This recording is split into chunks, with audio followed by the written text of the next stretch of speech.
For the next few hours, nothing exists except for Cleveland high school sports.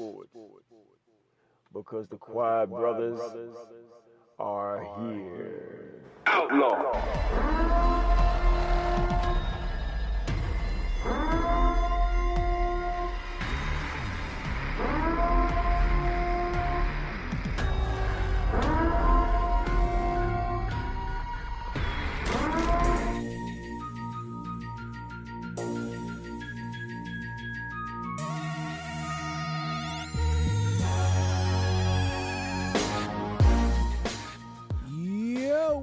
What's going on, y'all? Welcome to the Quiet Brothers Sports Show. My name is Kevin Hanley. Got my people in the building with me. Got the homie Eli Robinson. What up? Reggie Reg and Phil are both out tonight, so we got a two-man show rocking the mic. Got a pretty good show for you tonight. At 7:15, we'll be talking to the new boys basketball head coach at Trinity High School, home of the Trojans, Dan Urban. Will be joining us at 15, and at 8 o'clock, we're going to try it again with John Hughley from Brush High School. So we'll be talking to both of those men and young men, I should say. So we got the Golden State Warriors against the Toronto Raptors. Yeah, pretty much. In the NBA Finals. Am I the only one that feels like the Raptors are going to get swept? No, you're not the only one, because I felt the same way this morning too. I don't see it, man. I mean, they might get one. They're not going to get one. Honestly, it's when you look at the Toronto Raptors, it's Kawhi Leonard, and then there's everybody else. Yeah, they don't have. I'm sorry. I have no faith that Kyle Lowry is going to show up in this series at all. I don't have any faith in Kyle Lowry. No. At all. None. Zero. The only person I have faith in on that squad is Kawhi. And I hate to say this, Drake is really making me root for the Golden State Warriors. He's really making me root for the Golden State Warriors. Yeah. I really wish... Let me just say this. Imagine a regular Joe fan that just happened to have courtside seats, standing up and going and massaging the neck or the shoulders of the head coach of their team. Just picture that for a moment, and what the NBA's reaction to that would be. But because it's Drake, that's all good. We've discussed it on this show before. Fans are too close to the action in the NBA. Greed is letting fans, even Drake, get way too close to the action. Can you imagine someone at a Browns game coming down, a fan at a Browns game coming down and massaging Freddie Kitchens' shoulders at any NFL game? You would never, ever see that. Why? Because they're not close enough to, thank God. Well, I mean, in their defense, they did pay those, $1,000 seats. That don't mean you can get up and touch the players and the coaches. Yeah, on the other hand, that's correct. That don't mean you can get up and touch the players. But that's what they think. Sit there and revel in the fact that you paid $1,000 for that seat. Drink you some high-priced beer. Be seen, because that's really why you're down there. So be seen. And enjoy the game. Stay in your seat. Now, let me ask you this. Is Drake turning into the Spike Lee? Spike Lee knows his limits. Spike never touched anybody. Spike was vocal, and that's fine. You want to stand up and be vocal. Right. That's fine, because you're a fan, and you paid $1,000 for the seat. You want to be vocal and cheer for your team? Be vocal and cheer for your team. That's all Spike ever did. Now, Spike would get into, verbal tit-for-tats with players, and that's fine. That's fine. Drake wasn't doing this when LeBron was with the Cavs and giving Toronto the business year after year. Drake wasn't doing all this. Now he up massaging the coach's shoulders. Where was that energy when LeBron was kicking your boys out the playoffs year after year? I don't like it. I don't. Anybody else remember Monica Seles? I do. Anybody remember Monica Seles getting stabbed in the back? Wait a minute, Monica Seles? Was that Monica Seles? Yeah, it was Monica Seles. It wasn't Capriati. I believe it was Monica Seles. Okay. I'll look it up. I'll look it up. I believe it was Monica Seles. Stabbed in the back during a match. Fan was right there in the front row, stabbed her in the back. As she went back she was either back there going to return a serve or something like that. Or she was just standing back there doing a break in the action. Fan stabbed her in the back. Fans are too close in NBA games. They're way too close. Let me try to look this up here. Hold on. Wow, I've never heard that story. Monica Seles. I believe it was Monica Seles. Yeah. It was in Hamburg, Germany. And I bet you this off season, Adam Silver is going to get with the owners, and they're going to propose like some kind of rule that states that, you know, with fans and everything, because this is just not the first time it's happened. It's happened multiple times this season. They have to do something, because you can't say, oh, because, well, he's Drake, so we're going to let him go in there and start touching the coaches. Hell no. Way too close, man. Way too close. And that's greed on the NBA part. On the NBA's part. Fans didn't used to sit that close. No. That's greed on the NBA's part. They want the money from those seats. They can put you right there on the floor and charge $2,000-$3,000 for a seat, because they know that people that can afford it will pay it, because they want to be seen. They want to somehow be seen sitting maybe next to Jay-Z and Beyonce, or Spike Lee, or Drake, or Jack Nicholson. Who comes to the Cavs game that's famous? I don't think anybody. Oh, no. Usher used to come. Usher used to come. Back when it was cool to be associated with the Cavs, Usher was here. I don't even know if Usher even comes. Well, he's to the games anymore. still a owner. No, okay. He got some ownership. All right. But he probably dumped that one. Nah, go root for the Hawks, bro. Yeah. Go root for the Hawks. What if Bow Wow started showing up to the Cavs game? What? What if Bow Wow started showing up? Nah, because you claim Atlanta too. He's from Columbus. You go. By the way, go root for the Hawks. By the way, he's trash as a rapper. Just want to throw that out there. I wouldn't say he's trash as a rapper. Is he the most lyrical rapper? No, he just. I think Bow Wow's got some psychological issues, but I wouldn't say he's trash as a rapper. I think he's okay as a rapper. He's trash to me. Yeah. To me, maybe. I wouldn't say he's trash. He's not the best I've ever heard, though. I've certainly heard better.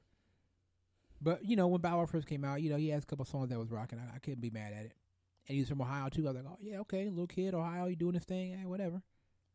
At first, yeah. I think everybody was. And then he just kind of got a little more whack as he went along, as he got older. I think him being a kid was so much part of his appeal. And as he started to get older, it didn't come across right. And he came across like he tough and all that stuff. But I'm just saying, as far as the series goes, I don't see the Raptors having much of a chance against Golden State. Because let's face it, and I'm being honest here now. Kawhi Leonard is very, very, very good. He's still not on LeBron James' level. No. So if he's not on LeBron James' level, and LeBron has a hard time beating these dudes with guys like Kevin Love and Kyrie Irving, how's Kawhi going to beat these dudes? You can't. I mean, you got Danny Green, trash. I mean, honestly, whoever Siakam and Kyle Lowry, Marc Gasol. I mean, stop it. You know what this looks like? This looks like the 2007 Cleveland Cavaliers. Remember they made it to the. It ain't that bad. It ain't that bad. But I'm just talking about the situation. Like the situation wise, this is going to be bad because it's going to be a 4-game sweep. You got a much more experienced team like the Golden State Warriors against the newcomer. Kyle Lowry shrinks in the first round. How is he going to do in the NBA Finals? No. He disappears in the first round of the playoffs. I don't know how he's going to do it in the NBA Finals. I mean, with Golden State, basically you got to pick your poison. Like when they get hot, they're on. They're on fire. And who knows? And KD may or may not be back for this series. I don't think he's gonna be back. They don't really need. They don't need KD. I'm sorry, KD. I know you think they do. KD, they don't need you, bruh. They do not need you. Kevin Durant is a luxury for the Golden State Warriors. They do not need Kevin Durant to beat the Toronto Raptors. They just don't. Sorry. You could get up on by 15 on Golden. 15 is nothing to Golden State. Nothing at all. Why? Because as good as they are offensively, they're almost as good defensively. True. And when they get on the break, oh, come on, man, stop it. Forget about it. Forget about it. I don't see it. I don't know how it's going to happen. You know what I'm saying? Like, when you think about Kawhi Leonard, you're like, all right, Kawhi is a beast. Mm-hmm. Who else on that team makes you afraid? Nobody. Nobody else on that team makes you afraid. It used to be Kyle Lowry, and even then, Kyle Lowry didn't really make you afraid. You were just like, oh yeah, Kyle Lowry is nice. I'm not scared of Kyle Lowry, but I respect that Kyle Lowry is nice. His game is good. Yeah. But now it's like, well, damn, Kyle Lowry in the first round, you know what I mean? Kyle Lowry was shaky at best in the first round. Yeah. Now he's in the NBA Finals. Yeah. I don't see it. God, I can't believe Drake is making me root for the Golden State Warriors. I want to see the Warriors get swept. I mean, I want to see the Raptors get swept. So Drake can slink away back into his little wherever he came from. True. And then hopefully during the offseason, Adam Silver and the owners will get together and be like, look, man, we cannot have this. Because I guarantee, I promise you this is going to happen. Another fan who has those seats, who can afford those seats, is going to think they're just as important as Drake because they can afford those seats, and they're going to go down there, and they're going to try to touch a coach, and they're going to try to touch a player, and we might have another Malice at the Palace. Yeah. Because another fan's going to get down there, maybe get liquored up, maybe not. Maybe just because they think they're that important. Jack Nicholson has had those seats forever at the Lakers. When they were playing in the Forum, he had those seats right there on the court. Mm-hmm. I never once saw Jack Nicholson touch anybody. A player, a fan, a coach. Never once have I seen Jack Nicholson do that. I've never seen Spike Lee. I've seen Spike Lee jaw back and forth with players. Scottie Pippen, Reggie Miller. But I'm cool with that. You want to talk some mess to a player? Go ahead and do your thing. It's a difference between trash talking and just physically going and up touch, there and I get it. I know it was the coach of his team, but you have somebody has to go, and maybe they already have. We'll see in the finals, I guess. Maybe they already have, but somebody, either Adam Silver or somebody from the NBA, needs to call Drake's people and tell them, listen, man, tell your boy to fall back and simmer down. Okay, or he's not going to be allowed to sit down there. I guarantee you, if he does that to Steve Kerr, you know who going to that ain't happening. Yeah, Draymond's going to get up in his face. Yeah, somebody, Adam Silver, he needs to send an email him. So actually, it probably hold a lot more weight if Adam Silver did it. It was like, and sending it to Drake's publicist or assistant or whoever. I'm like, listen. All right, we'll come back to that. We'll come back to that. All right, joining us right now on the phone line, he is the new head coach of the Trinity Trojans boys basketball team. His name is Dan Urban. He's been kind enough to join us right before he gets a workout in tonight. Coach Urban, how you doing? Good, man. How are you guys? Good, really good. And congrats on the new position. I know you're an assistant coach there before, and now you're in the head role. So congrats on that. Listen, let's get right into it because I know you got a workout coming up. You want to get to that. So I just said you were assistant and now you're the head coach. What's the biggest challenge? I know it hasn't been long, but what's the biggest challenge in going from being an assistant to a head coach? I've always been an assistant coach. I actually really, really like being an assistant coach.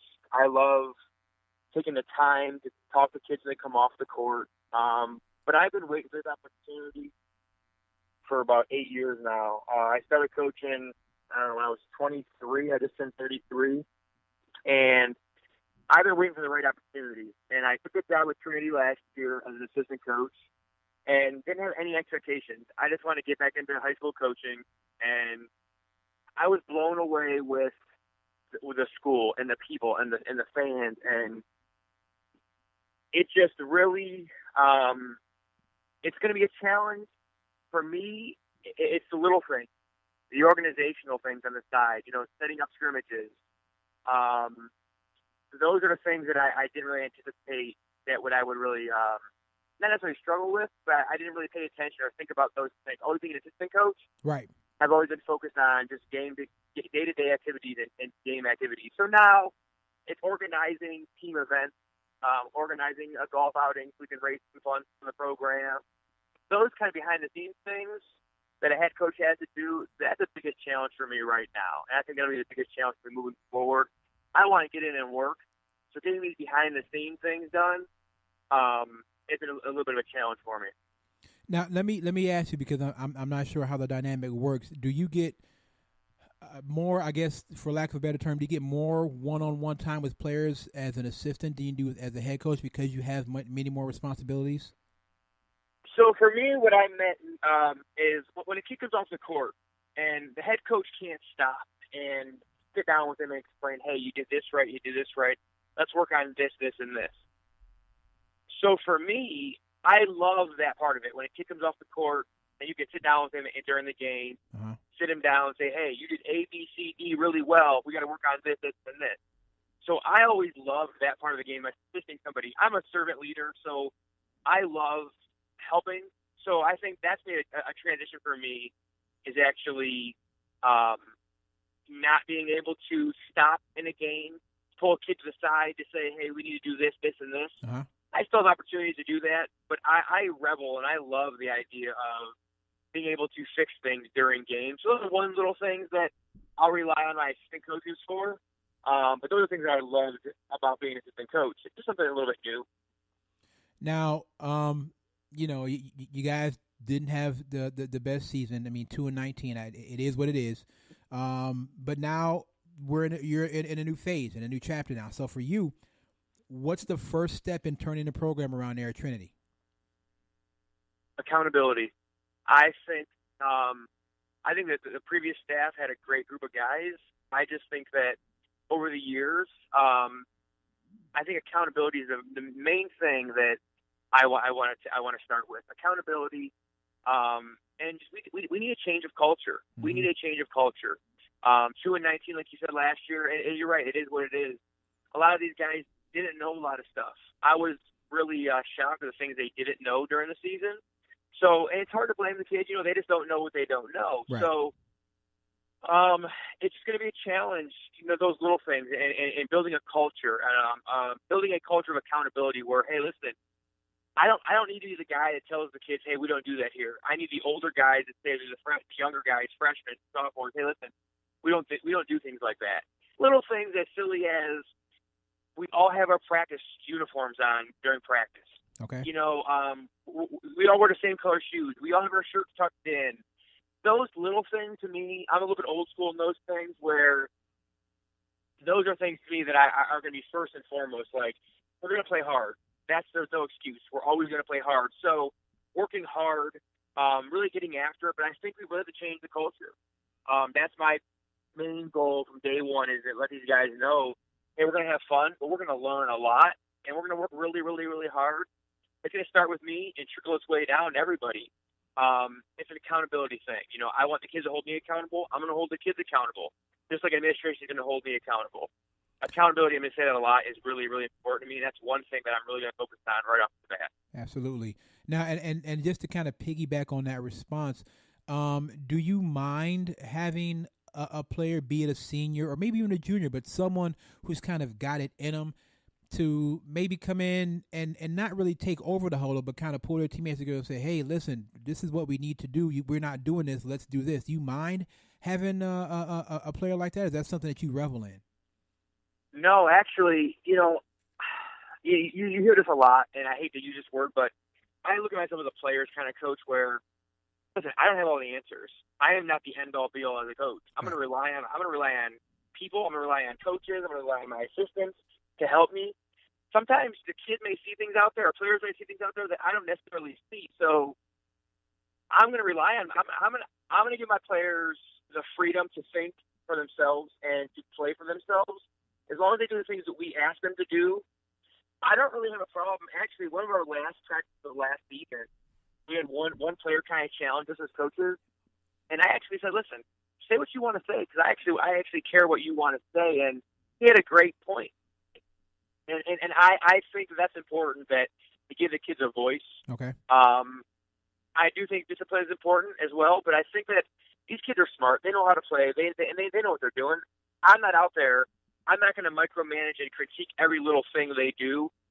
Put the ball in the hoop. You'll hear that a lot from me. Just put the ball in the hoop, and I don't care really how you do it.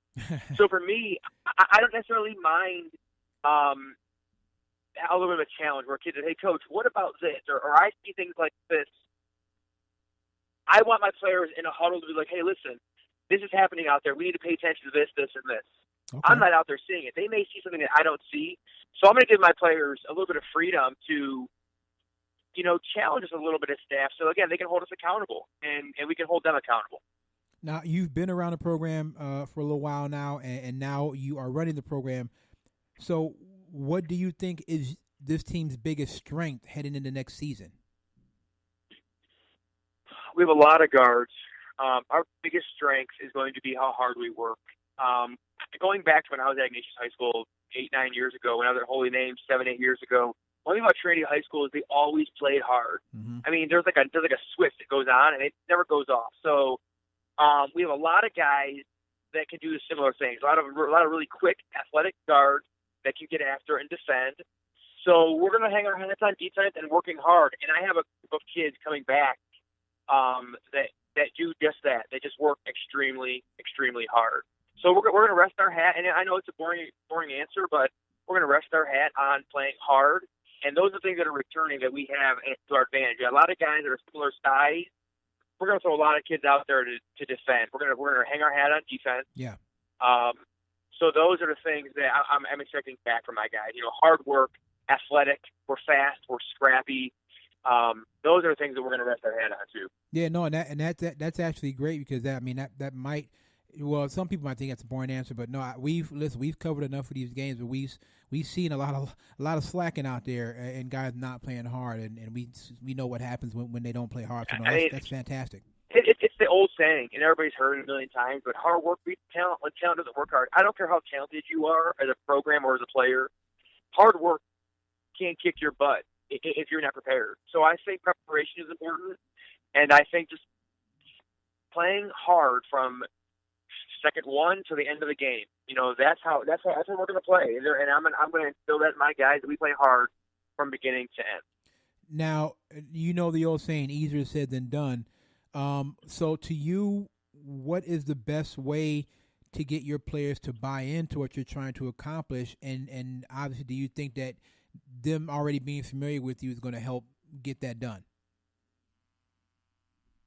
First part of your question, it's going to start with me. I'm going to lead these guys into every game with passion, with energy. So from day one, as we start working out, we start open gyms, we start scrimmaging, they're going to feel my passion.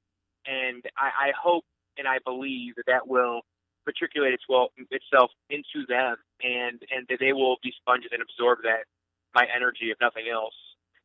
It's one thing about me. I am not going to set the world on fire, and I'm not trying to recreate the wheel when it comes to X and O's. Right. Kids play hard for me, and that's one thing I'm going to rest my head on. I'm going to push these kids. I'm going to love them, and they're going to know how much I love them. And I want them to play hard, and I'm going to coach hard. So they're going to take after me, I hope. And as long as they buy in, I'm passionate. They're going to be passionate. that's how I plan on doing things. They're going to take after me. I'm going to practice hard. I'm going to coach hard, and hopefully, that lends itself to them guys picking that up. All right, Coach, we'll get you out of here on this last question. Finish this sentence for us. To be a good coach, it's important that you blank. Listen. I think it's important that you listen to others, listen to your players. As coaches, we're stressed out. Listen to your own body. I think listening is something that, people hear you, but are you listening? Right. I'm going to go on a tour here shortly and interview and talk with coaches that are much better than myself so I can learn. I'm going to Iowa at the end of June with Don Showalter to work a Snow Valley basketball camp. I'm only doing it so I can learn from guys much better than me. So I think listening and trying to pick up anything you can from the previous generation or even the younger generations. I didn't play a lot of high school sports, so I'm going to take my peers' advice. I'm going to listen a lot. I think that's the biggest thing as a young coach. Listen to others, take advice. Try not to be a know-it-all. I mean, we're not reinventing the wheel here. Just listen. I think that's the biggest thing I'm going to try to do. Wow. Trinity, I do believe you guys are in good hands. Listen, Coach, again, congrats on the new position. We're going to be rooting for you guys. We really appreciate you taking time out of your evening to join us. And we're going to look forward to coming out next season and covering you guys. We didn't get a chance to get out there this season. We look forward to being out there next season. His name is Dan Urban. He's the new head coach at Trinity High School boys basketball. Coach, thanks so much for joining us. We really appreciate it. Hey, anything you guys need, let me know. I'd love to be on again. I appreciate your time and your patience. Thank you guys again. Have a great evening. You got it. We'll be in touch, Coach. Take care. Thanks. Bye. You got it. Dan Urban, head coach of the Trinity Trojans. I like it, man. That's what I like. I like it. I like his passion. I like his fire. And he's right. There's really no need to reinvent the wheel. The X's and O's are going to come. They're going to be there. Pardon me. And yeah, if you play hard, playing hard does outwork talent. Absolutely. We've seen talented. We've seen teams out there, basketball and football, the sports that we cover currently. We've seen guys out there slacking, not getting it done. We've seen it with our own eyes. And we've also seen, I can remember, the one play I can remember that stands out to me the most is when we went to go watch in football. Elyria. Not Elyria, Okay. not Elyria, but it was Cleveland Heights and Maple Heights. Okay. Where the kid from Maple Heights, I can't remember who it was getting ready to run in and score a touchdown.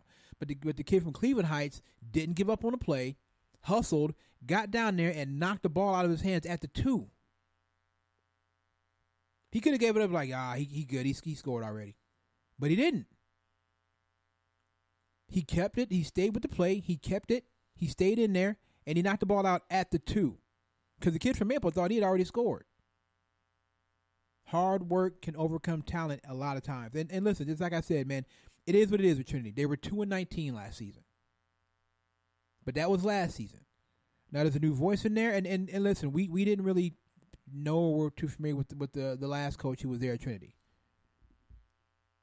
But it sounds like they're heading in the right direction now. And we wish nothing but the best for Coach Urban, and we definitely want to get out to Trinity this year and cover one of the games. So let's do this. Let's go ahead, Eli. Let's take a break. Yes, We'll come back. We'll chop it up some more. At 8 o'clock, John Hughley from the Brush Arcs is supposed to join us. We missed him last week. Hopefully we can get to talk to him this week. So let's go ahead and take a break. Eli, take us out. All right, the name of the song is called Legacy by Mickey Montz Beats. This is the Quad Brothers Sports Show on One Unit Media Network. Yeah.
Welcome back to the show.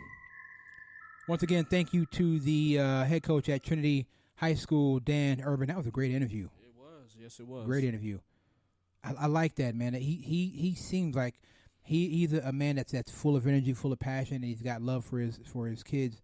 And I would not think it's a stretch to believe that Trinity's going to be much better than 2-19 next year. And I sincerely believe that. And he's right. Hard work does pay off.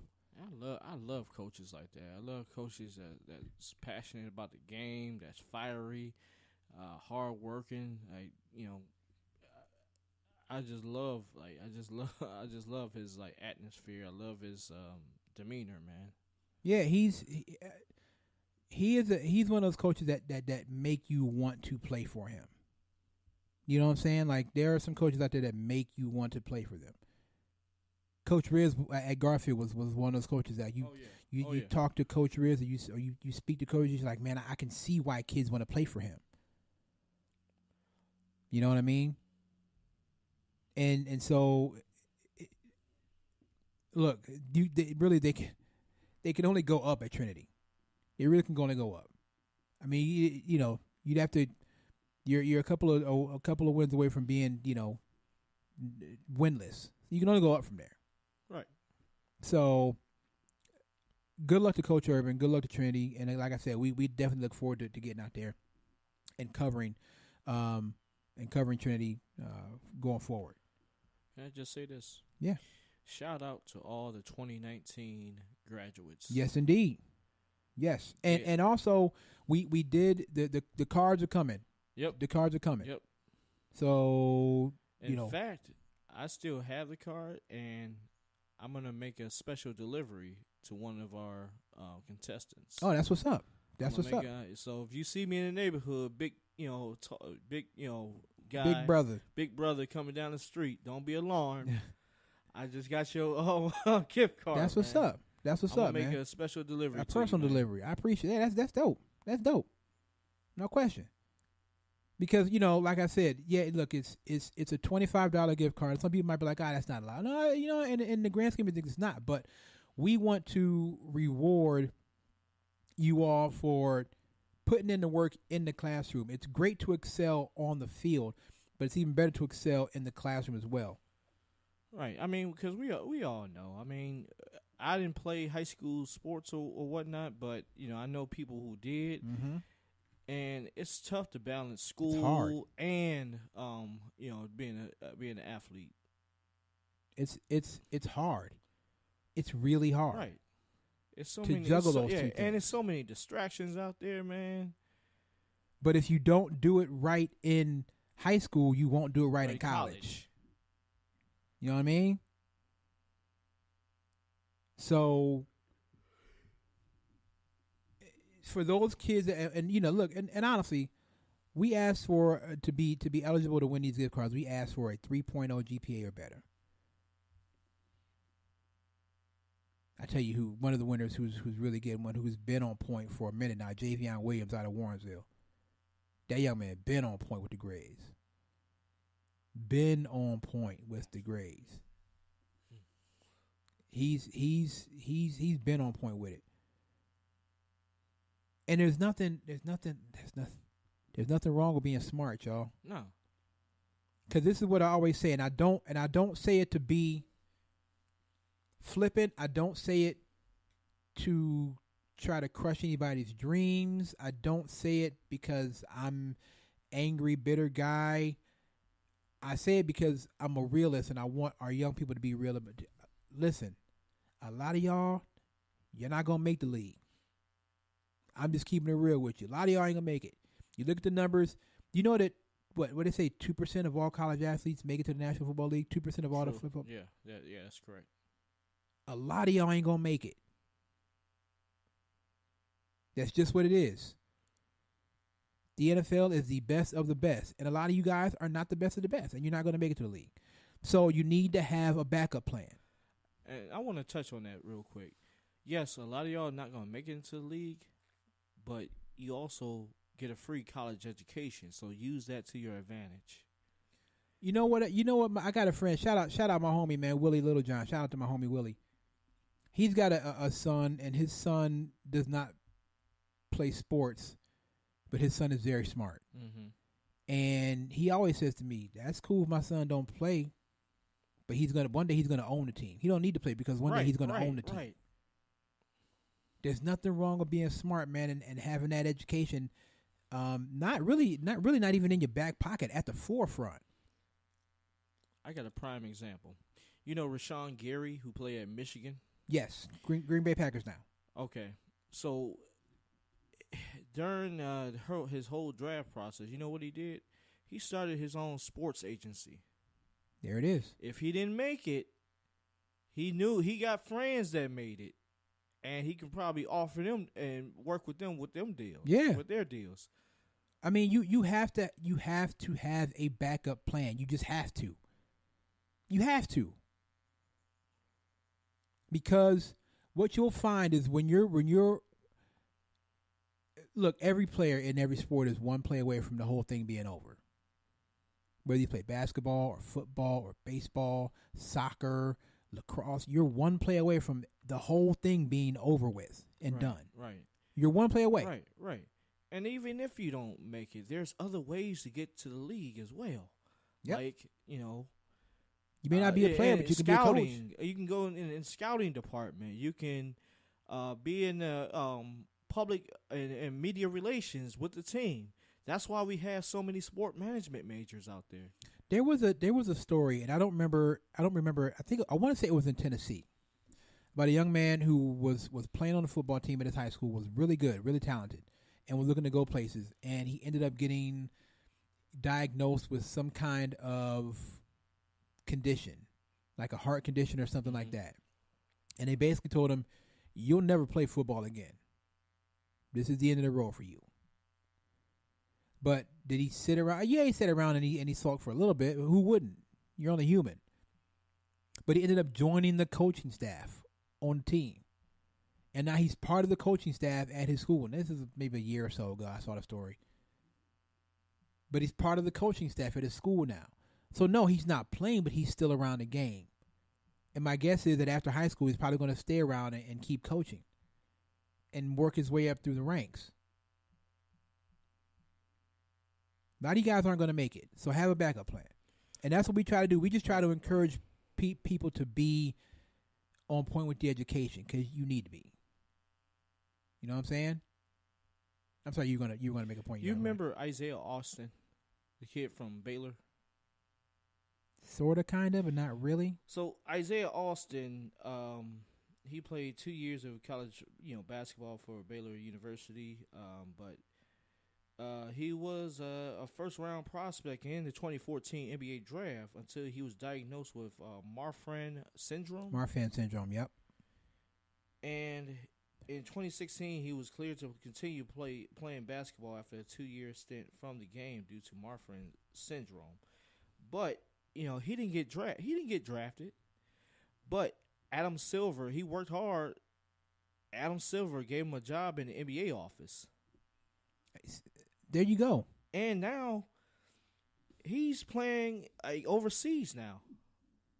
You can still, listen, even if the NBA or NBA doesn't call you or whatnot, you still got overseas. You still can go to the G League. Yeah. There's other, and especially if you play baseball. Right. Especially if you play baseball. There's minor many league avenues. system. Yeah. Many avenues. Yeah. So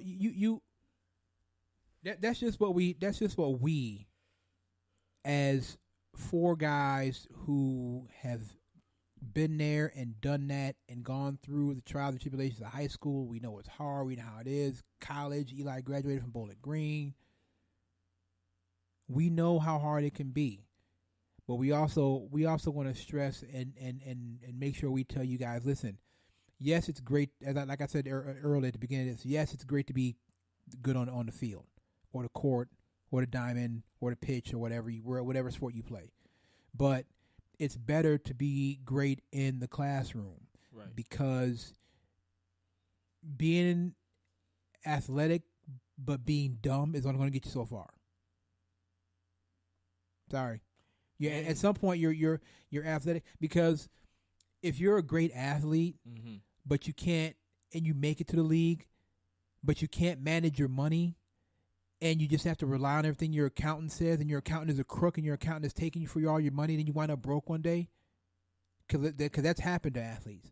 They're good on the field, but can't manage their money worth a dime, worth a lick. Right.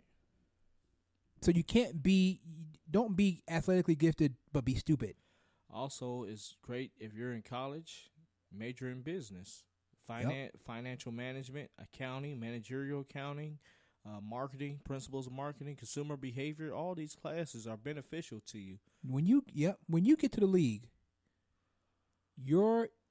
if you get to the league, it would be to your, I promise you, it'll be to your best advantage to know what's going on around you. Not just know, but understand what's going on around you with your money. Where's your money going out? Who's your money going out to? How much do I pay my lawyer every month? How much do I pay my accountant? Because number one, the first person you hire should be an accountant that you trust. Money manager. Yep, a money manager. How much am I paying my accountant a month? How much am I paying my lawyer? How much am I paying my agent?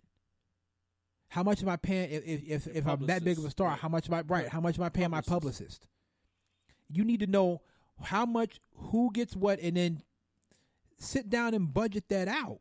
And if you don't know how to do it, ask someone to help you budget it out. If you have an accountant that you trust, go to your accountant and say, listen, I need help budgeting this out. So I want to know exactly what's going on, who's getting what every single month, so that you don't end up like so many of these athletes that, if you've never seen it, watch the documentary Broke, the 30 for 30 called Broke from ESPN. And you see how Trent Richardson was the same way. Trent Richardson had all that money, and it was his family and friends that were taking him for all of his cash. And you might not think that affects his play on the field, but it does. Well, go ahead, Eli. Sorry. You remember Ryan Broyles? He played for the. He played college at the University of Oklahoma. Yes. And he got drafted by the Detroit Lions, I believe. You know what he did?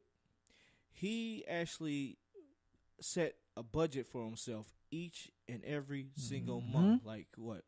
I believe each and every year, $55,000. That's all he would spend. Yeah. That's how he would budget. Listen, man, I will tell you right now, if I'm a pro athlete and I'm single and I'm young and whatever, number one, I'm not buying a house. No. Now, depending on, like, let's say I'm Baker Mayfield and I'm the number one pick. I'll probably buy my mother a house if she doesn't already have one. If she does have one and she likes it there, I'll probably pay to, renovate it or fix it up or whatever. Leasing everything. But for me, I'm renting. Yeah, you're renting. Because number one, you could get traded quickly. You could start out playing in Arizona and then in 2 years get traded to Dallas or Philly or Miami. And now you've bought a house in Phoenix, but you play for the Philadelphia Eagles, or you play for the New England Patriots, or you play for the Cleveland Browns. Now, could you do that? Yeah, you could do that, but is that smart? I don't think so. You rent, and that way you don't have to worry about a mortgage and property taxes and all that kind of stuff, because you live in Cleveland, but you got a house that you're paying property taxes on in Arizona. You see what I'm saying? Like, that's just how I would do it. I would. Who was Roberto Alomar? Yeah, lived in the Sky Dome, played at Sky Dome, and lived in the Sky Dome in the hotel. Yep. Smart. Why do I need a house? I'm a pro athlete. The stadium I play in has a hotel in it. I just live at the hotel. Perfect. I ain't got to worry about no house. I don't know how they do it in Canada, but I don't have to worry about no taxes. I ain't got to worry about no mortgage. I live in a hotel. I get everything catered to me. They will cater to me. Not just because I'm Roberto Alomar, because I'm a guest at the hotel. I live here. They're going to cater to me. If I need food, I can just call them and tell them to bring it to me. That's smart. Be smart about it. Y'all got to be smart about it and start being smart now. And invest in something. No, I mean, I'm not Land. saying land. Exactly. Land. Invest in real estate. Get you some land. You can build your house on your. I would not buy a house until I retired, unless I got married during my playing career. Then maybe I'd be like, okay, let's go ahead and set it up because now my wife's at the house. But if it's just me, why would I buy a house? You better get a condo, right, or an apartment or something until I retired. And then I'll say, okay, now I'm gonna go ahead and buy a house, maybe settle down and get a wife and kids and yada yada yada yada. But why would you do that? We're just saying start thinking about your future right now. Don't wait until you get to your third year in college and be like, oh man, I got it. Or your senior year in college. Oh man, I'm graduating. What am I going to do?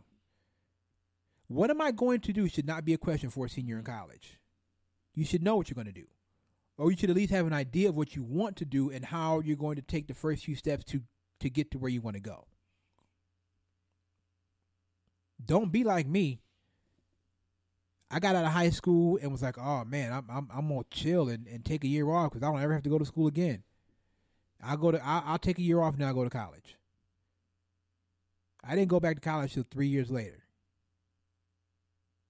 I know after high school, I immediately went into college. Smart move. If you can go right after college, man. I mean, if you're gonna go to college, now some people out there will say college is overrated. Yeah, it might be. It might be. Especially in today's day and age, now when I graduated high school, granted, it was 1993. You know what I mean? So there was no way for me to really go out there and self-promote myself like through social media and all that kind of stuff. Nowadays, kids, young people can self-promote themselves and become famous just off of social media. I see it all the time. My kids watch videos on YouTube and videos of guys who just do crazy things, make crazy things out of food. These two guys, Colin Key, I think his name is, and him and his friend just make videos of them doing crazy stuff with food. But I'm looking at these videos, 4 million, 5 million views. These guys are selling merchandise and text this number to this and become part of the keeper squad and yada yada yada yada yada. Even if you're not on social media, or I know everybody's on social media or whatnot. Even if you're good with your hands or whatnot, learn a trade. Yeah, plumbers get paid a lot of money. Plumbers, electricians, carpenters, or what you really could do, go into IT. That's where we're going here. Mm-hmm. That's where we're going. Go into IT or CNC machinist. CNC machinist. You know what else? Another truck driving. I know some people like truck driving. Yes, truck driving. They get paid. You can make good money. Yep. A young single man or woman can make good money out there truck driving. If you don't have a wife and the kids to keep you in a space, the shortage and demand for truck drivers is huge. And as long as you're willing to make the run, you can make a lot of money out there as a truck driver. And that's a profession that you could have a job on you could lose a job on Monday and have one on Tuesday. So there are things that you can do. Start preparing for the future right now is all we're saying. So let's move aside from that. Eli. Yes, sir. The Indians are 10 games back. I tried to defend them, and I don't know what's happening. I mean, the lack of everything on that team. Lack of pitching, lack of hitting. I mean, listen. Everything is just falling apart. And you know what? I hate to say this, but the Minnesota Twins are the real deal. They're not going anywhere. Try to tell you. They ain't going nowhere. Try to tell you. I saw, and I can't remember. I'll say this. I can't remember who. I can't remember the guy's name. And I saw this and it almost, I was like, what? What am I reading? This was it was an actual tweet, and I'm not gonna say it verbatim. I'm gonna say it as best as I can. There was a man. He works for one of the stations here, WTAM, Everybody knows who the Frank something. I can't remember his name is. But he actually tweeted out, and I mean, he could have been trolling. I don't think so, but he could have been, that Indians fans expect that the Indians win the World Series every single year. It's not like this isn't the NBA where you can go out and buy a championship. They haven't won anything in 71 years. What the hell are you talking about? Yes, how selfish of us that we'd like to see a championship or two in 71 years. How selfish of us as fans. And tell that to the Yankees and the Red Sox and the Cubs, that you can't buy a championship. You most certainly can if you have enough money. Cubs did it in 2016. Yankees have been doing it. Red Sox did been it. Doing it. Yes, Frank, at WTAM, whatever your last name is. Yes, we expect the Indians to win a championship or two in 71 years. I couldn't believe I was reading that tweet. I'm like, what? All right, man, let's do this. Let's take a break. We'll come back, and when we come back, we hope to speak to John Hughley from the Brush Arcs. Chop it up with him for a little bit, man. See how he's doing. Catch up with him. So let's go ahead and take a break. We'll come back. Your last name of the song. The name of the song is called Retaliate by Hughley Beats. This is the Quad Brothers Sports Show on One Unimedia Network. Yep.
Welcome back to the show. Hope to speak to John Hughley from the Brush Arcs here in just a couple of minutes. All right, so the Tampa Bay Buccaneers released 8-time Pro Bowler, I believe, Gerald McCoy. Come on. defensive tackle. Come on to Cleveland. I mean, it's possible. It's possible that he could come here. I think Dorsey is, even with who they have here, I think Dorsey's going to have to sell it harder to McCoy, only because of the teams that are in the running for his services, namely the New England Patriots. Oh, crap. Listen, man, I'm just saying, if I'm Gerald McCoy, even though they brought in OBJ and you got Baker, and after 8 games they'll have Kareem Hunt and yada, yada, yada, yada, yada. Greedy Williams is still a rookie. Sorry, but he's still a rookie. Who knows if he's going to pan out. Blanket. Damn it. He's a rookie. I'm just saying, he might not pan out. He's a rookie. We don't know if any of these rookies going to pan out. For me, if I'm Gerald McCoy, I'm already, 8 years in? I'm trying to win right now, son. I've been in Tampa Bay losing for 8 years. I have never even sniffed the playoffs. I know for a fact, if I go play for the New England Patriots, I'm going to the playoffs. Period, point blank. I'm going to the playoffs. And then from there, it's really up to me and my squad to handle business. I know for a fact I'm winning the AFC East, and I'm going to the playoffs. I know this if I go to play for New England. Well, Jerry McCoy, all he wants is a ring now. And where's the best place he can get that? Be honest now. New England. Exactly. New England. Because you know what they say, E. All you got to do is get in. Yeah. All you got to do is get in. Yeah. And then after that, everybody's 0-0 and anything can happen. Look at the Giants. Went from wild card to world champions. Beating New England. But if I'm Gerald McCoy, I know for one thing is certain and two things for sure. If I go to New England, I'm going to the playoffs. At the least, I'm going to the playoffs. Because as long as they got 12 and Bill and King Bill, I'm going to the playoffs. You know, if hands or buts about it. We gon' what Kendrick say? We gonna be all right. I know for a fact that I'm going to. So if I'm Gerald McCoy, and you know what? Honestly, I'll take less money to go to New England. Players do that all the time. Randy Moss took less money to go to New England. Oh yeah. I'll take less cash to go to New England and get a chance to get a ring. Man, Gerald McCoy, that New England defense. Whew. Being coached by Bill Belichick, not only one of the greatest head coaches that we'll ever see, one of the greatest defensive minds that we'll ever see. Lest we forget, Bill Belichick was the architect of those Giants defenses back in the day with Lawrence Taylor and Harry Carson and Gary Reasons and all those guys. Jim Burt. He was the architect of those defenses. Pepper Johnson, all those guys. So, just if winning is your main criteria, the answer is simple. You go be a New England Patriot because you're going to win games and you're going to the playoffs. And then after that, it's on you and your squad. Well, it's really on you and your squad from day one, but you are going to go to the playoffs with the best coach in the league and the best quarterback in the league. As long as all is well and everybody stays healthy. Now, if you want to be a part of something and you want to build something, then yeah, you can come to Cleveland. But do you have time to wait for that? You're already about 8 years in. Do you have time to wait? Because listen, could the Browns go to the Super Bowl this year? Yes. I know what Vegas is saying, but I would not hedge my bets on that. I would not make the Browns a lock for the Super Bowl. Why? Because because 12 and King Bill are still in my conference. And for us as the Cleveland Browns to get to the Super Bowl, we have to go through New England. We have to, yes, you still have to go through Pittsburgh. Sorry to tell you that, but you still got to go through Pittsburgh. And you probably have to go through Baltimore, too. Oh, yeah, don't forget the Indianapolis Colts are out there. Yeah. No, all right, okay. Oh, don't forget about that team in Kansas City. They're out there, too. Well, I mean, Pat Mahomes is on Madden cover, so yeah, that might be. That might be true.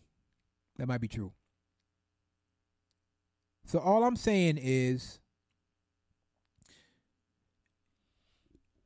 I wouldn't be mad at Joe McCoy for coming to Cleveland.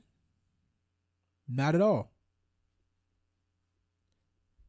But if his main criteria is I want to win and I want to win right now, It's a no-brainer. You have to go to New England if that's your main criteria. You have to go to New England.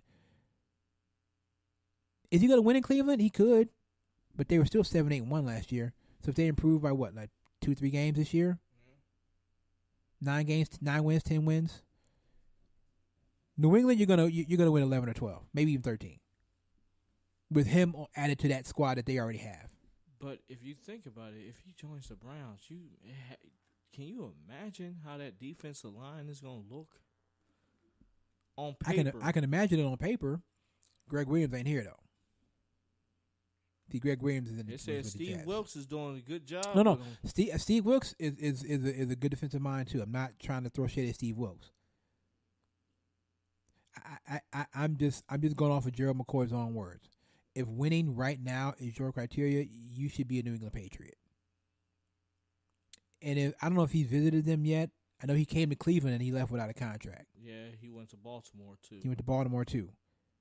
If I'm Bill Belichick, when he comes to Foxborough, bro, you're not leaving. Come here, Gerald. Come here to the main hallway. Now look in that case, tell me what you see. Oh, 6 trophies. Huh? Oh, okay. Look at my hand. I'm wearing all 6 of my rings. I'm going to have Tom Brady there. I'm going to have Julian Edelman there. I'm going to have C.J. Mosley there. Not C.J. Mosley. Dante Hightower. Dante Hightower there. I'm bringing out all the big guns. Let me show you this trophy case, Gerald. See that? We do that on a regular around here. I mean, that's the best art. We do that on a regular, Gerald. What if he talks to Philly? I mean, we can show him 1 trophy and 1 ring. Hey, you never know. I don't think the Eagles cap situation wouldn't really allow that. I'd like to see it. Ooh, can you imagine Gerald McCoy and Fletcher Cox next to each other? Woo! Yeah. Still waiting on John Hughley. Gerald McCoy and Fletcher Cox next to each other. Oh my God! In the middle. Ooh, with Derek Barnett and Brandon Graham on the ends. Sheesh. Yes, I would like that. I'd like that very, very much. But I don't think Philadelphia's cap space will allow it to happen, and that's okay. Philly still has a solid defensive line. Gerald McCoy will make it a lot better, but they're still solid up front. I don't expect him to come to Philadelphia. But again, if I'm Belichick, let me show you something real quick, Gerald. Let me show you something.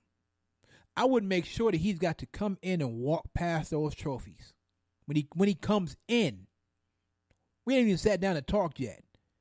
When he comes in, he's going to walk past all 6 of those trophies. And I'm going to have them shined up nice and pretty. Spotlights on them Jones. Throw a couple rings in there, too. You want to win? This is what we do. This is what we do on a regular basis around here. Win championships. We still got the 12 guy.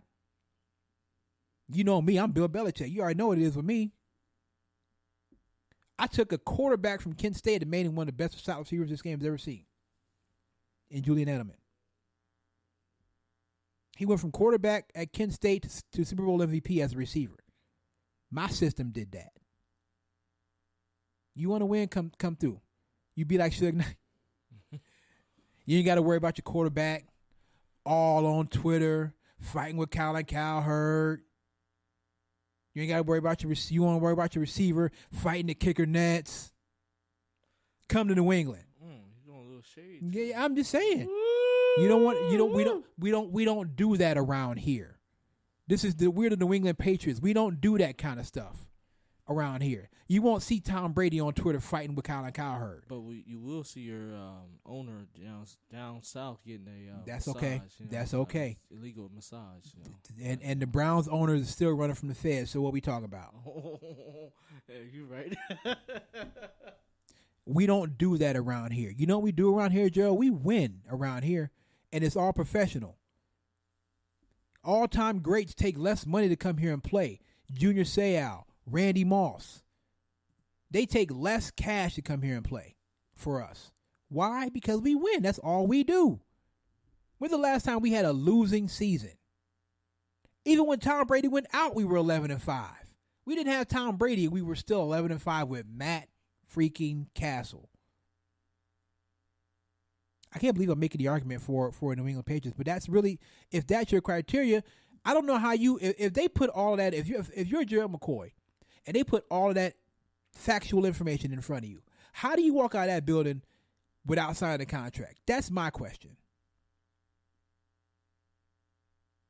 Like, all you gotta do is go look at the trophy case, bruh.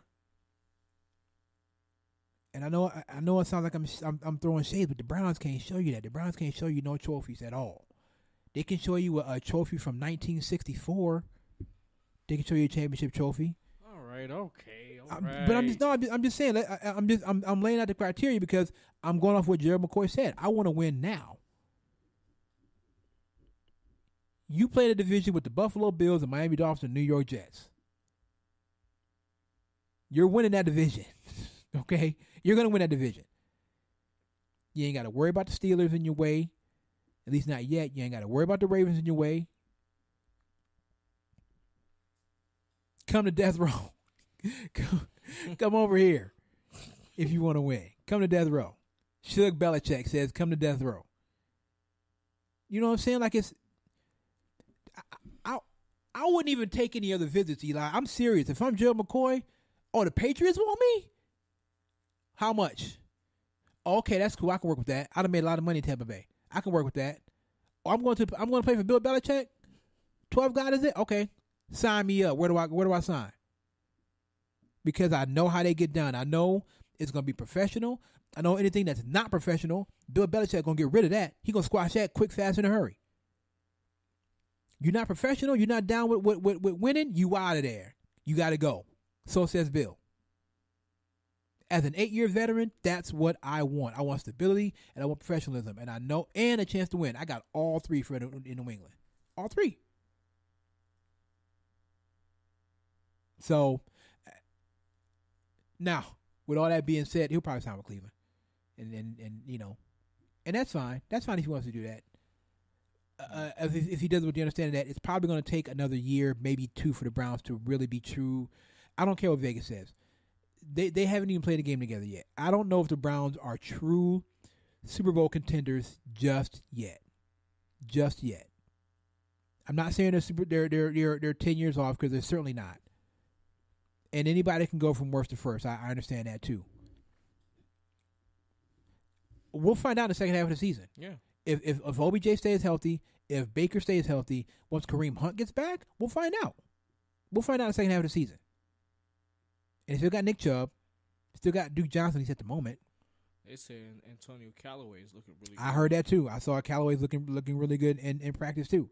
But everybody looks good at this time of the year. Everybody's wearing shorts and sweatpants. I mean, shorts and sweatshirts. You know what I mean? Everybody looks good in hoodie and helmet. So let's see it at least in a preseason game first. And I don't have any reason to believe.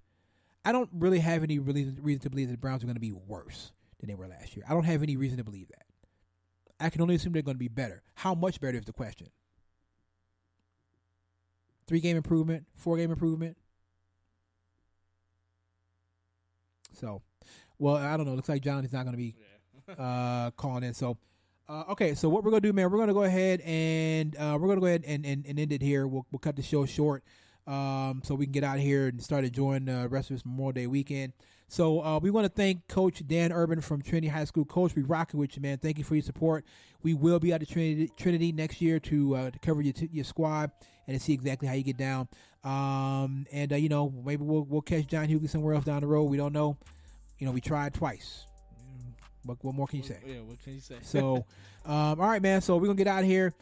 For Eli Robinson, for Reggie Logan, and for Phil Rucker, my name is Kevin Hanley. This has been the Quad Brothers Sports Show. Eli, take us out. All right, the name of the song is called Trophies by KM Beats. This is Quad Brothers Sports Show on One Unit Media Network. We'll see y'all next week. Peace. You are now listening to the hottest beat producer, KM Beats.